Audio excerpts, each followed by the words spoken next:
untuk MTS nih. Ini MTS kelas 7 ya. Nah ini lihat. Nanti yang selain Al-Asia, ini jadi harusnya udah ada pas stop ya kelas 7-nya di sini. Jadi Bapak Ibu harus seperti ini mencantumkannya ya, jangan dihitung per pekan lagi. Jadi per tahun. Contoh Al-Quran hadis per tahunnya berapa alokasi waktunya? 72 jam. Copy paste ini ya. Jangan dirubah. Ini dari Juknis. Akidah akhlak 72 jam. Fikih 72 jam. Sejarah Islam 72 jam. Bahasa Arab 108 jam. Ikuti ini ya, ikuti ini. Ini kelas 7. Kelas 8 nih untuk Asia, ikuti ini Asia. Ada yang hadir di sini? Iya, ikuti ini nih kelas 8-nya di Asia dengan kelas 8-nya pakai ini. Kalau yang lain kelas 8-nya pakai Kurtilas ya. Yang lain dan kelas 9 sama kayak kemarin. Tapi untuk Asia silakan pakai ini satu ya, ini nih. Copy paste aja seperti ini, jangan dirubah. Nah itu untuk studi kurikulum ya. Kembali ke atas lagi.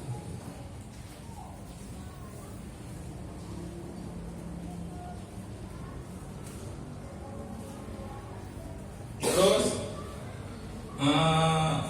kok kurikuler dan P45RA. Silakan nanti kok kurikuler mau apa? Ya, P45RA nanti pada dan menjelaskannya. Dan ada ekstra kurikuler, silakan ekskulnya sesuai dengan kondisi madrasah masing-masing. Ekskulnya mau punya apa? Sesuaikan dengan ya keadaan jumlah siswa, guru, karena menentukan siswa itu menentukan ke guru. Nggak mungkin siswanya sedikit, gurunya banyak, ya kan? Pasti menyesuaikan gitu. Maka sesuaikan dengan kondisi madrasah masing-masing. Karena harus bisa berjalan sebaik mungkin.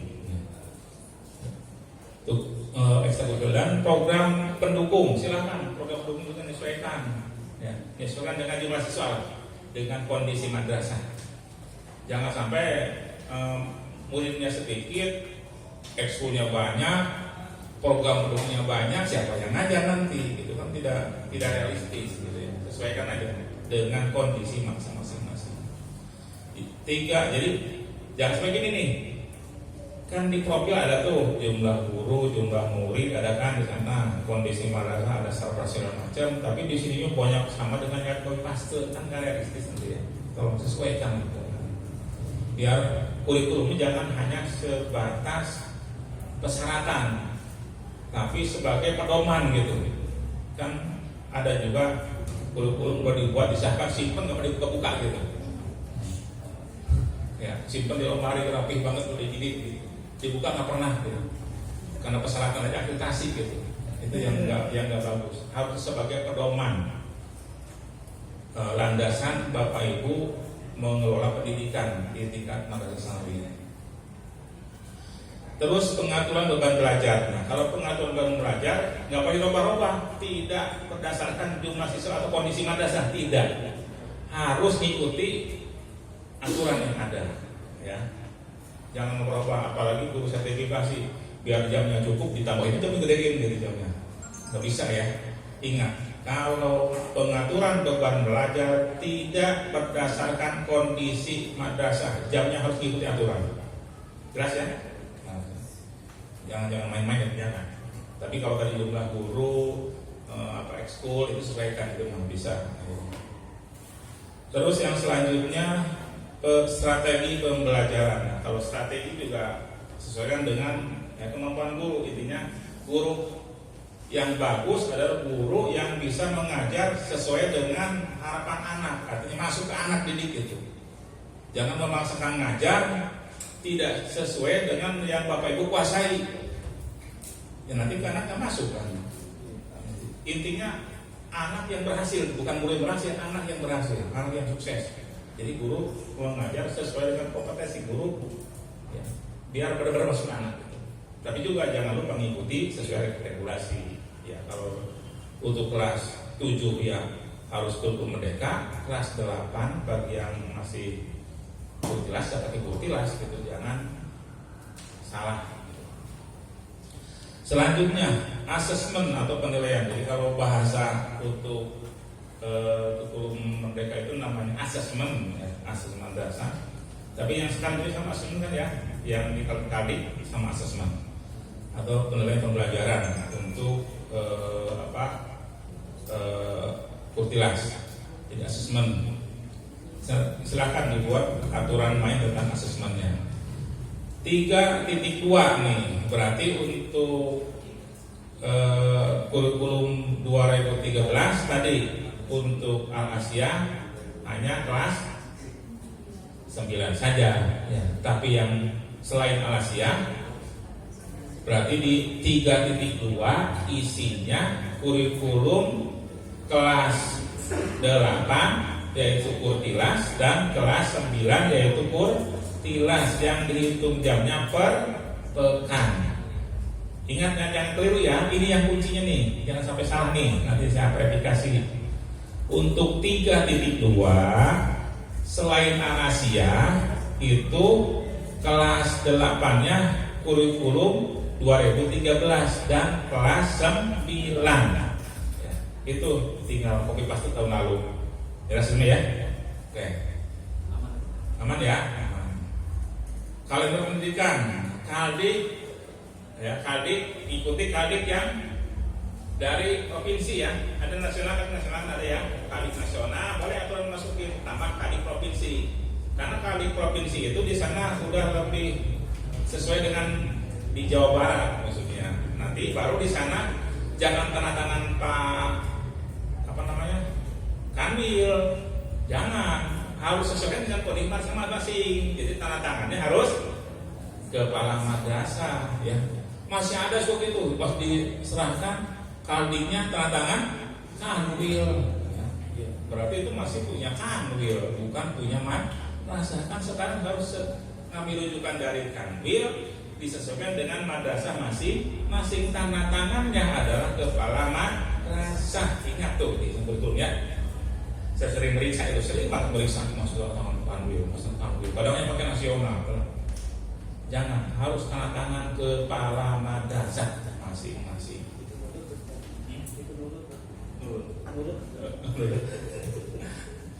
Ya, Kaldiknya.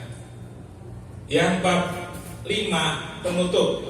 Judulnya penutup.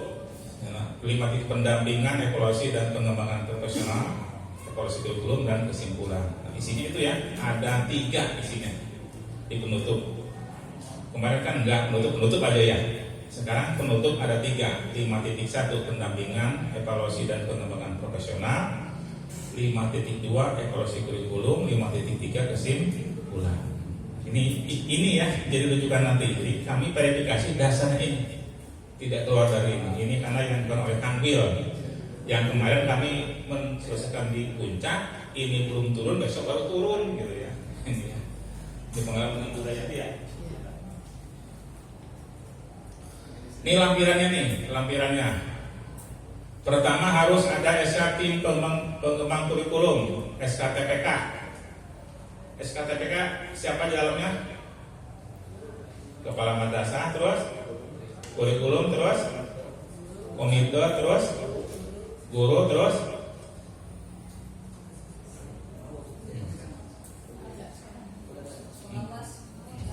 pengawasnya untuk materi. Nanti di daftar hadir nih, ingat, di daftar hadir nanti suka ini pertama pengawas bina kan masih sesuai dengan pengawas bina masing-masing ya namanya. Baru di bawah kepala madrasah, baru wakaf kurikulum. Nanti di sana komite masuk ya, terus yayasan, guru masuk. Jadi harus pengawas sebagai narasumber di sana. Jangan nggak ada pengawas. Kan ini ya, tugasnya pengawas kan ini. Nanti di pengesahan kan ada berdasarkan hasil rekomendasi pengawas kan gitu kan. Nah, harus pengawas di atas, gitu ya. Sudah pengawasnya sebagai narasumber. Yang kedua nanti ada SK tim teaching P5RA. Padahal masih materi ada tim teachingnya, SK-nya. Yang kedua SK pembina program eskul. Keempat ada pengaturan jam pembelajaran. Ya. Di sana terma. Yang kelima pengembangan diri. Yang keenam contoh alur tujuan pembelajaran. Satu aja. Satu contoh alur tujuan pembelajaran. Kedua rencana pembelajaran atau modul ajar ya untuk kurikulum merdeka. Jadi yang ke-8 contoh rencana pembelajaran berbasis project ya, bukan project. Dan yang 9 adalah lampiran lainnya, contoh foto atau dokumentasi, itu ya lampiran-lampirannya. Jadi setiap SK harus ada daftar hadir, harus ada berita acara. Ingat ya, SK tim pengembang kurikulum ada daftar hadirnya, ada berita acaranya. SK tim teaching project P5RA ada SK-nya, ada daftar hadirnya, ada berita acaranya. SK pembina program eskul ada SK-nya, ada daftar hadirnya, ada berita acaranya. Setiap daftar hadir masukkan yang tadi itu SK itu pengawas sebagai narasumber.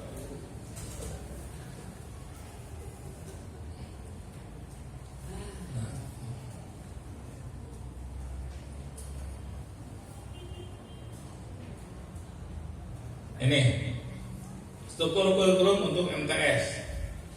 Layanan bimbingan konseling dilaksanakan sesuai dengan ketentuan peraturan perundang-undangan mengenai bimbingan dan konseling. Jadi bimbingan konseling itu guru BP sesuai dengan regulasi harus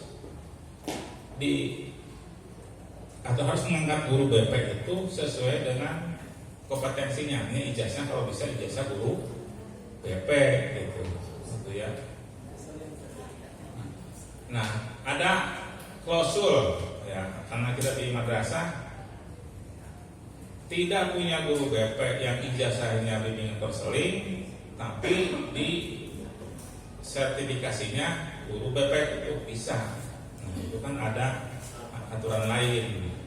Nah, tapi kalau yang guru BP nggak ada, guru sertifikat BP nggak ada, nah usahakan nyari guru BP. Nyari guru BP. Ini kan simpel.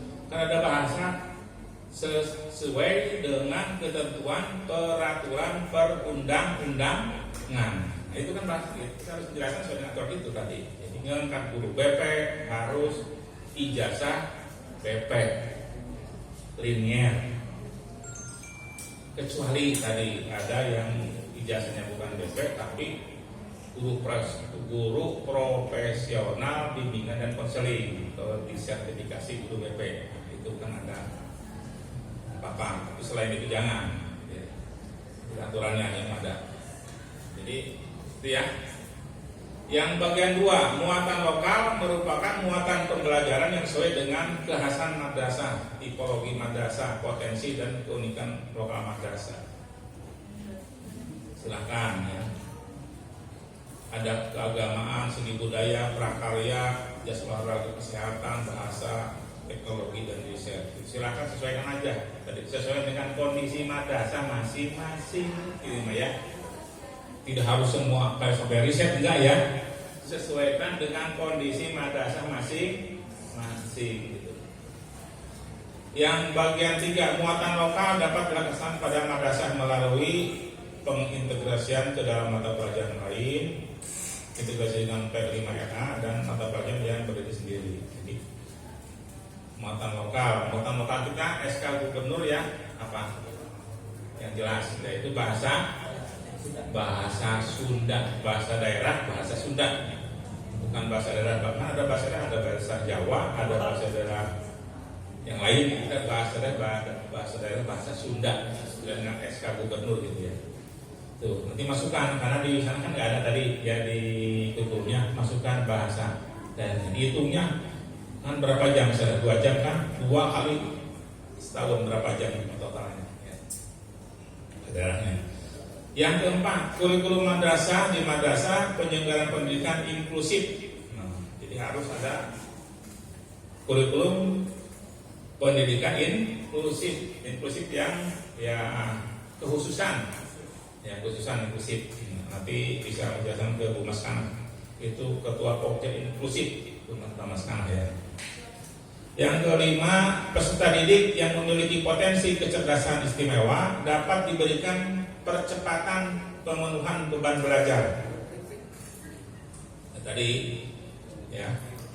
Dan pendalaman pengayaan capaian pembelajaran terkait kurikulum merdeka. Jadi apabila siswa pada waktu pembelajaran tidak mencapai target yang ditentukan, itu harus diadakan apa? Pengayaan atau pendalaman materi. Pendalaman bagi yang sudah mencapai, pengayaan bagi yang belum mencapai, ya. Sebagai layanan individual, bukan dalam bentuk rombongan belajar. Jadi sifatnya individual, bukan satu kelas. Ulangan harian ternyata tidak mencapai target, berarti harus ada di sana pengayaan, pengulangan, bukan kelompok tapi individual.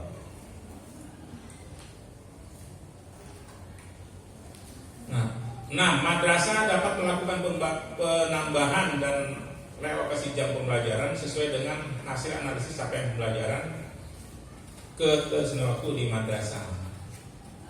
Ini bagi tingkat ya yang disesuaikan ya. Dan 7, madrasah yang mengembangkan program khusus dapat menggunakan alokasi waktu yang kelas 7 dan kelas 8 minimal 72 jam, maksimal 216 jam per tahun, sedangkan untuk kelas 9 minimal 64 jam, maksimal 192 jam per tahun.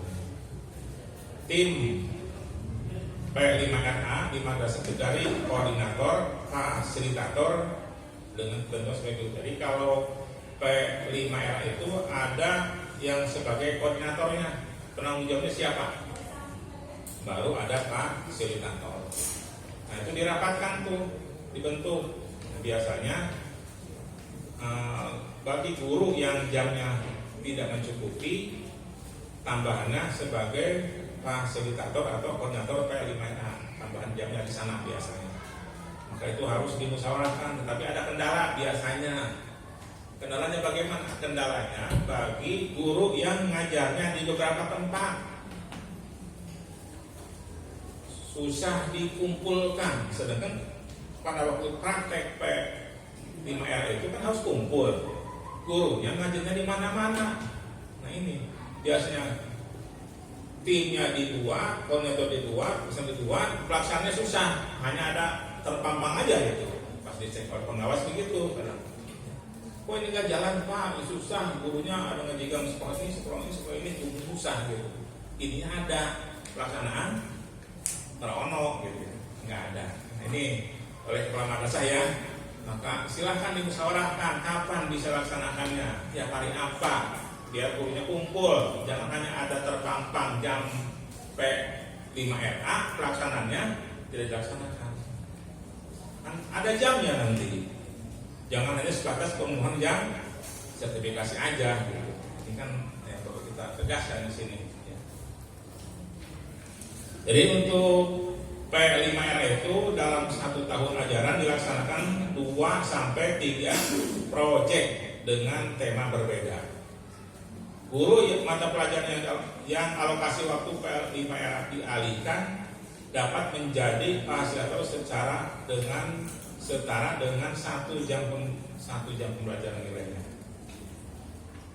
Beban belajar sebagai koordinator proyek setara dengan 2 jam. Jadi kalau koordinatornya 2 jam, kalau fasilitator 1 jam nambah jamnya. Nah itu tadi, karena untuk nambah jam guru sertifikasi jadwalnya ada, dilaksanakan enggak. Kenapa? Kendalanya tadi ngajarnya di mana-mana. Nah, ini yang hati-hati. Ya. Maka jangan sampai ini kepala madrasah salah dalam menyusun, maka rapatkan dulu biar bisa dilaksanakan.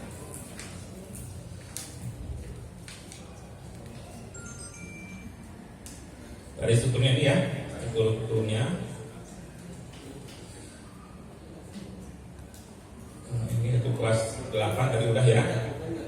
tinggal di copy paste nanti ya. Kelas 9 nya enggak ya, hanya kelas 8 tadi untuk Alasi aja, yang lain kur tilas.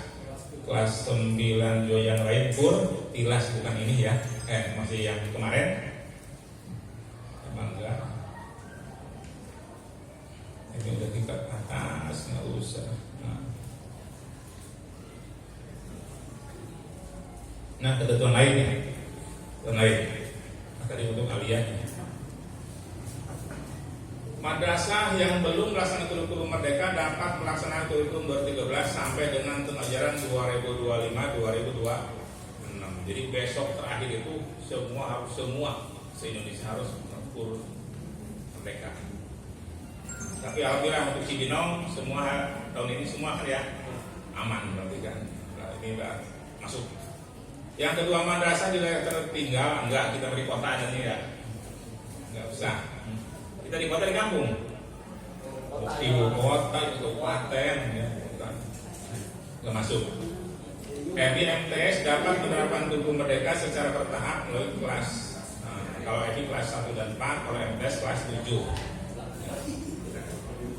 Emang usah mata pelajaran bahasa Inggris pada jenjang FI, bukan FI. Ya. Kementerian bertanggung jawab untuk mendukung proses transisi melalui penyediaan pelatihan guru yang akan mengajar bahasa Inggris pada jenjang sekolah madrasah ibtidaiyah. Jadi Bapak Ibu nih, untuk meningkatkan mutu guru, ya mutu guru itu sekarang ada di Kementerian Agama itu ada apa? Pintar, ya, aplikasi pintar. Ada yang ikut sana belum? Hah? Ini tolong yang ikut ya. Sana, jadi ikut pelatihan. Nah ini di poin 6 itu di aplikasi pintar Kemenak, di Play Store buka aplikasi, daftar di sana Bapak Ibu, nama Ibu, terus masukkan nomor segala macam, masuk ke sana, nanti masuk sana ikut pelatihan di pintar Kemenak gratis ya. Dan belajarnya itu enak, bisa pagi, bisa ya pulang sekolah bisa gitu, bisa malam, sesuaikan dengan kondisi masing-masing. Saya juga sama kan nih, poin ini juga karena guru sekarang punya kewajiban 1 semester itu harus wajib mengikuti pelatihan sebanyak 20 JP dalam 1 semester. Nanti tahun 2025 itu udah dilakukan kan sebentar lagi, maka disini latihan dulu gitu ya. Nanti jangan sampai guru sertifikasi tidak memiliki sertifikat pelatihan guru yang belajarnya minimum 20 jam dalam 1 semester. Berarti 2 semester 2 kali pelatihan, jamnya jumlah 2-2-nya itu 40 jam ya. Ini masuk ke sini kategorinya nih ya, poin 6. Jelas ya, saya sudah sampaikan nih. Karena banyak guru sertifikasi, nanti ketinggalan informasi lagi. Oh nggak tahu, pengawasan menyampaikan salah tuh, Bapak boleh nyampaikan salah. Satu, terkait dengan di sana ada kan buku merdeka, banyak banget sering diulang-ulang buku merdeka, ikut di sana di Kemenak ya. Yang kedua, biar terbiasa dari sekarang minimal 6 bulan sekali lah ikut ya, semester 1 sekali, semester 2 sekali, itu ya sesuai dengan yang kompetensi Bapak Ibu guru. Misalnya ada masalah tentang buku merdeka, ada model pembelajaran, banyak sekali, silakan sesuai dengan yang Bapak Ibu minati ya. Jelas ya? Jelasnya nih, biar Bapak tercover ya semuanya. Ini tambahannya sekarang.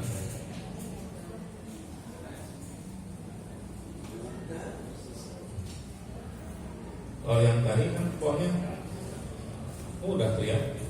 Kalau setelah materi udah gitu ya. Ini dulu sampai di sini, kira-kira ada yang bertanya? Ya, Pak Dam. Ya, baik. Terima kasih Alhamdulillah atas paparannya dari Bapak Haji Zaidin BD. Maaf. Selanjutnya kita masuk ke sesi kedua, yaitu tanya jawab bagi Bapak Ibu Kepala dan Wakil Kepala Bidang Kurikulum yang tentunya ada pertanyaan, diberikan waktu untuk sesi pertama. Kita berikan 3 pertanyaan. Dipersilakan kepada Bapak Ibu semuanya.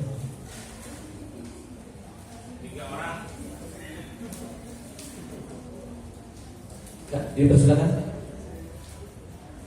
Apa cukup jelas?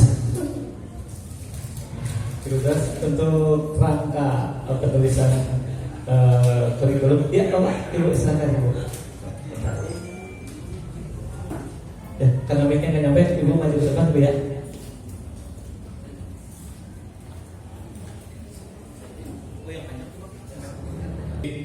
Madrasahnya tahun ini kan baru ya. Jadi yang baru tahun ini ya, struktur kurikulumnya hanya kelas 7 saja yang dicantumkan pada poin 3.1, yaitu sesuai dengan KMA 450 tahun 2024 di copy paste yang tadi dari saya itu ya, copy paste masukkan ke sana. Nah, nanti atas dasar keputusan SK Kepala Kanwil Kemenak Provinsi Jawa Barat nomor tanggal perihal gitu ya, bahwa madrasah ibu masuk urut nomor sekian di TSA itu kan ada, termasuk sasaran kurikulum merdeka. Masukkan strukturnya yang di poin 3.1. Ya, untuk kelas 8 dan kelas 9-nya di poin 3.2 masukkan lagi, tapi bukan kurikulum merdeka, yaitu kurikulum 2013 yang jamnya per pekan, yang 2, 3, 4 yang itu kelas 8 dan kelas 9 di poin 3.2. Jadi ada 2 kurikulum dalamnya. Ada 2 ya. Satu kurikulum merdeka hanya kelas 7 saja. Yang 2 lagi kurikulum kurtilas kelas 8 dan kelas 9. Bisa kan kolom kelas 8 jam apa? Kelas 8, kelas 9, yang kelas 7-nya kan di atas itu ya. Jadi dihilangkan kelas 7-nya. Gitu ya. Jelas? Oke. Yang lain silakan. Oke, terima kasih. Ya, yang lain. Ya, dipersilakan. Yang jelas agak ada pencerahan sedikit ya. Yang kemarin banyak pertanyaan Pak Haji, bikinnya 2, 1 gitu ya. Ada yang udah nge-printnya 2, ada yang kom 1 print, KTSP juga print ya. Ya, karena memang informasi pertamanya berbeda-beda. Saya juga 2 soal. Alhamdulillah sekarang ada pencerahan. Ya, silakan kepada Bapak Ibu semuanya. Ada pertanyaan kembali berkaitan dengan kerangka tadi Pak Haji ya? Kerangka penulisan kerangka penulisan kurikulum madrasah ya. Yang dalamnya ada struktur kurikulum dan lain-lain. Ya, dipersilakan. Ya. Sudah siap buat? Udah siap buat. Siap-siap ya Pak Haji. Masa tapi harus dengan ini ya, jangan rumah ini ya. Ini ya. Berarti banyak yang diedit ya berarti. Banyak yang diedit berarti Pak ya. Iya, nomornya terutama itu. Ya, itu kan nomornya 1.1. Kalau yang lama kan A, B, C 1, 2, 3. Ya, masalah merubah nomor 1.1 ribet juga sebenarnya. Merubah. Ya, silakan Bapak Ibu. Tidak ada? Wah, kayak udah cerdas semuanya Pak Haji. Udah paham. Antara paham dan buyang gitu ya? Enggak. Yakin. Kalau orang sipil kan orang kota ya. Orang kota memang orang IT-nya cepat, informasi cepat, tidak akan ketinggalan. Jadi cepat mengerti ya. Pokoknya nanti pas Bapak verifikasi sesuai dengan ini aja. Kalau saya Bapak udah selesai. Enggak sesuai dicoret pasti. Dirubah seperti ini. Ya. Itu ya. Kalau udah jelas terima kasih. Nanti tolong apa yang Bapak sampaikan dilaksanakan. Jangan didengar saja pas nanti di print yang lama. Kan beda ya dengan yang baru ini. Beda banget ya. Itu ya, terima kasih atas perhatian, atas kerjasamanya. Semoga yang hari ini kita terima Bapak berikan bermanfaat dan jadi amal ibadah untuk kita semua. Akhirul kalam, wassalamualaikum warahmatullahi wabarakatuh. Waalaikumsalam warahmatullahi wabarakatuh. Terima kasih.